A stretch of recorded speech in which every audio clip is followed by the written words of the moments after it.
आज है आइकमा का एक ऐसा शो जहां पर आपको बतेरी बाइक्स देखने को मिलने वाली है। फिर चाहे वो टीवीएस की तरफ से देखने को मिले, हीरो की तरफ से देखने को मिले या फिर बीएमडब्ल्यू की तरफ से ही क्यों ना देखने को मिले। टीवीएस ने एक ऐसा टीजर वीडियो डाला है जिस बाइक का हम सभी को बेसब्री से इंतजार है। मतलब इंडियन ब्रांड में भाई और भी बहुत से ब्रांड है, हीरो है, बजाज है, जो अपनी जगह बहुत अच्छा काम कर रहे हैं, बट टीवीएस तो कुछ नेक्स्ट लेवल ही लेकर के जाना चाहता है अपनी बाइक्स को। नॉर्टन की बहुत सी बाइक्स आने वाली हैं, उनके ऊपर भी मैं आप लोगों के लिए जल्दी वीडियो बनाऊंगा। आज जिस टाइटल एंड थंबनेल को देख करके आए हो, जी हाँ दोस्तों, टीवीएस जो है वो प्लान कर रहा है अपनी एक फुल्ली फेयर्ड मशीन जो कि आपको ट्विन सिलेंडर इंजन के साथ मिलेगी।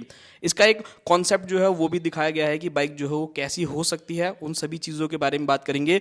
कौन सा इंजन इस बाइक के अंदर यूज होने वाला है, क्या स्पेसिफिकेशंस है, क्या फीचर्स है, आज की वीडियो में सभी चीजों के बारे में बात करेंगे। तो चलिए वीडियो को स्टार्ट करते हैं एंड बात करते हैं इसी बाइक के बारे में।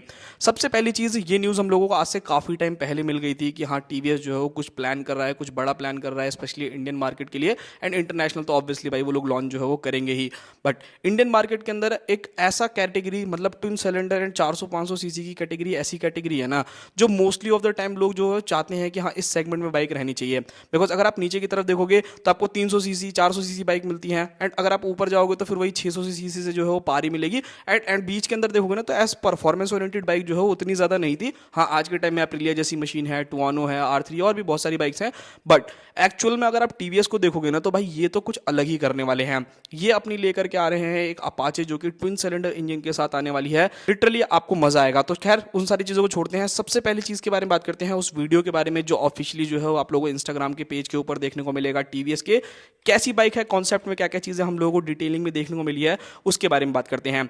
यहां पर अगर आप लोग सबसे पहले इसका पूरा का पूरा कॉन्सेप्ट देखोगे या प्रोटोटाइप देखोगे तो भाई ये एक फुल्ली फेयर्ड मशीन रहने वाली है एंड बहुत ही ज्यादा क्लासी एंड सेक्सी लग रही है। फ्रंट के अंदर आपको एक छोटा सा वाइजर जो है वो देखने को मिल जाता है, बहुत ज्यादा बड़ा नहीं है, बहुत ज्यादा छोटा भी नहीं है, ठीक है। लाइक अगर आपको हाई स्पीड में बाइक को चलाना है उस कंडीशन में ये काफी ज्यादा हेल्पफुल रहने वाला है। एंड यहां पर अगर आप इसके डीआरएल चेकआउट करोगे ना तो ये थोड़ा सा जैसे कनेक्टेड टेल लाइट कार के अंदर नहीं आने लगी है, कुछ उस टाइप का जो है यहाँ पर आपको हेडलाइट सेटअप देखने को मिलेगा। ऑब्वियसली एलईडी रहेगा तो यहाँ पर तो कोई कॉम्प्रोमाइज ही नहीं है इस बाइक के अंदर, चाहे वो आपके इंडिकेटर्स हो, चाहे वो आपकी टेल लाइट हो, चाहे वो आपकी फ्रंट की लाइट हो, सभी चीजें आपको ऑल एलईडी सेटअप के साथ देखने को मिलने वाली हैं। वहीं अगर मैं बात करता हूं इसके फ्रंट के सस्पेंशंस के बारे में तो देखने में थोड़ा बहुत अंदाजा लग रहा है कि इस बाइक के अंदर यूएसडी सस्पेंशन का यूज किया गया है। एंड अगर आप लोग थोड़ा सा देखो, बहुत ज्यादा क्लियर नहीं है बट देखने में ऐसा लग रहा है ना कि ऑब्वियसली ये कॉन्सेप्ट बाइक है तो इसके अंदर ना फ्रंट के अंदर डुअल डिस्क दे रखी है भाई। मतलब एक आपको लेफ्ट में भी देखने को मिल रही है, एक आपको राइट में भी देखने को मिल रही है। मे भी हो सकता है कि जब ये प्रोडक्शन वर्जन आए सो उसके अंदर आपको सिर्फ और सिर्फ सिंगल जो है वो डिस्क देखने को मिले या फिर डुअल भी देखने को मिल सकती है। टीवीएस भाई बहुत सीरियसली है इंडियन मार्केट को लेकर के एंड तगड़ी तगड़ी इनोवेशन जो है वो कर रहे हैं। सो मुझे लगता नहीं है कि कोई भी कॉम्प्रोमाइज वो होने वाला है। मतलब 310 जो आपकी आती है ना, अच्छी मशीन है, बहुत ज्यादा बेहतरीन है, बट कुछ कुछ कहीं ना कहीं ऐसे पॉइंट्स हैं जिसकी वजह से लोग जो है छोड़ देते हैं। किन्हीं को चाहिए कि नहीं भाई 300 सीसी से प्लस की बाइक चाहिए तो उसकी वजह से छोड़ देते हैं, किसी को थोड़ा सा जो है सर्विस में जो है इशू रहता है जिसकी वजह से छोड़ देते हैं। बट यहाँ पर जो ये मशीन है ना बहुत ही ज्यादा फैबुलस रहने वाली है। क्लिप ऑन हैंडल बार्स आपको मिलेंगे। फ्यूल टैंक अगर आप देखोगे तो काफी अपराइट एंड काफी बड़ा सा जो है आपको फ्यूल टैंक देखने को मिलता है। बिल्कुल ही बोल्ड डिजाइन आपको इस बाइक में मिलेगा जो लिटरली काफी कमाल का है। पीछे की तरफ से अगर मैं बात करता हूं सो ऑब्वियसली यहां पर आपको एकदम शार्प जो है वो टेल देखने को मिलेगी जो लिटरली माइंड ब्लोइंग रहने वाली है। मतलब यहां पर बोल्ड डिजाइन जो दिया गया है ना, जो कह रहे हैं वो एक्चुअल में जो है वो काम की जो है वो रहने वाली है। बाकी यहां पर अगर इसके मीटर की तरफ देखोगे तो देखो मेरे को देखने में मीटर तो नहीं लग रहा, ऑब्वियसली इसके अंदर टीएफटी यूज किया जाएगा। यहां पर आपको मीटर के अंदर जो है वो रेस 00 क्या कहते हैं टाइमर करके लिखा हुआ देखने को मिल रहा है, ये आप देख लेना। बाकी अगर आपको इसकी पूरी ऑफिशियल वीडियो देखनी है तो आप जाकर के टीवीएस के जो है उसके अंदर भी देख सकते हो। एंड आज के दिन ही मतलब 4 नवंबर को ये बाइक का जो कॉन्सेप्ट है वो भी आप लोगों को शोकेस कर दिया जाएगा। सो ये एक और ज्यादा बेस्ट चीज रहने वाली है।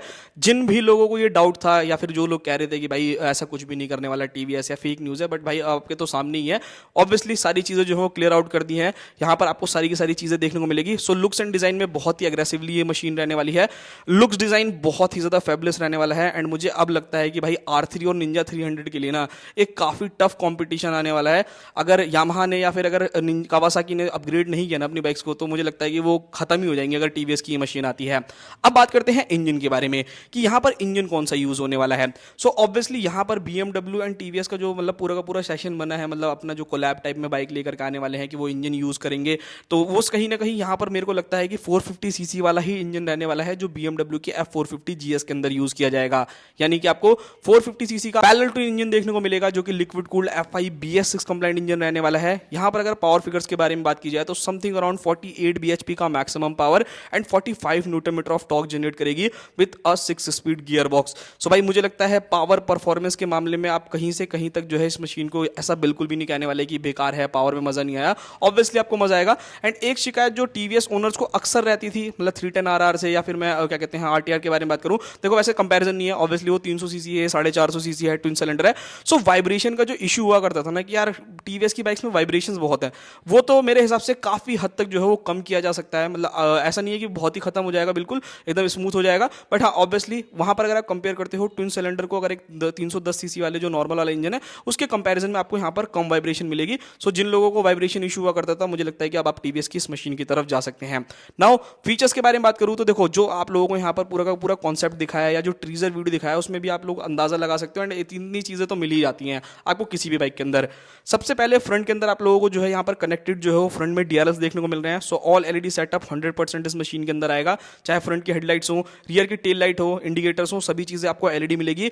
प्रॉपर आपको टीएफटी डिस्प्ले हो सकता है 5 इंच का देखने को मिलेगा, 6 इंच का भी देखने को मिल सकता है। सो यहाँ पर आपको टीएफटी डिस्प्ले देखने को मिलेगा, hazard light, dual channel ABS, cornering ABS, quick shifter, traction control, slipper clutch, Bluetooth connectivity, drag control, and ये सारे इनोवेशन आपको इस बाइक में ऑब्वियसली मिलेगा भाई। यहाँ पर कोई भी कॉम्प्रोमाइज जो है टीवीएस नहीं करने वाला, भर भर के फीचर जो है वो आपको मिलेगा। मतलब लिटरली अब तो मजेदारी वाली चीज हो गई है कि पहले आपको जो 310 थी उसके अंदर ठीक ठाक पावर थी, थोड़ी सी कम थी बाकी बाइक से, बट अब क्या है कि आपको फीचर के साथ साथ पावर का पूरा कॉम्बिनेशन मिलने वाला है कि किसी फीचर की कोई कमी जो है वो नहीं छोड़ने वाले ये लोग।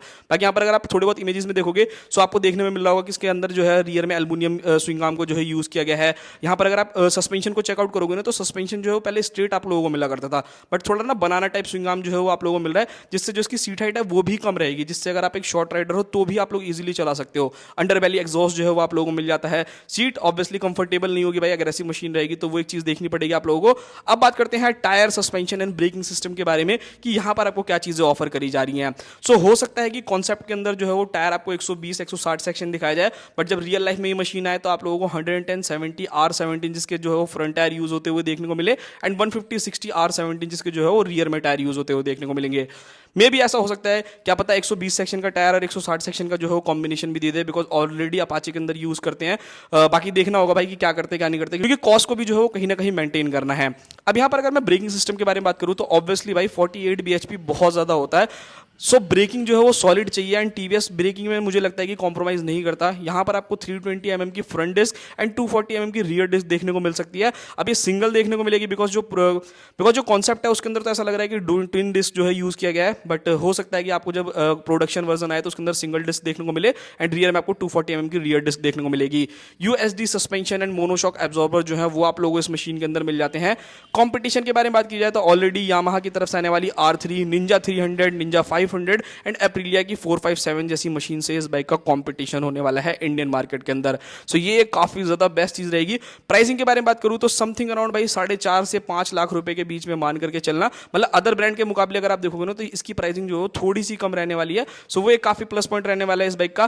बाकी लॉन्च डेट के बारे में बात करूं तो अकॉर्डिंग टू मी अभी ये कॉन्सेप्ट है, मे भी हो सकता है कि टीवीएस क्या पता इसके पीछे से काम भी कर रहा हो, तो आने वाले कुछ ही महीनों के अंदर आपको ये मशीन देखने को मिलेगी। सो मिनिमम टू मिनिमम 2026 के मिड या फिर एंड तक तो आपको इंतजार करना पड़ेगा। बाकी और डिटेल निकलेगी तो वो मैं आप लोगों से जरूर शेयर करूंगा। आपको ये वीडियो कैसी लगी आप मुझे जरूर कमेंट बॉक्स में बताना, एंड अगर आप चाहते हो कि मैं ऐसी और वीडियोस बनाऊं तो उसके लिए भी आप मुझे कमेंट कर सकते हैं।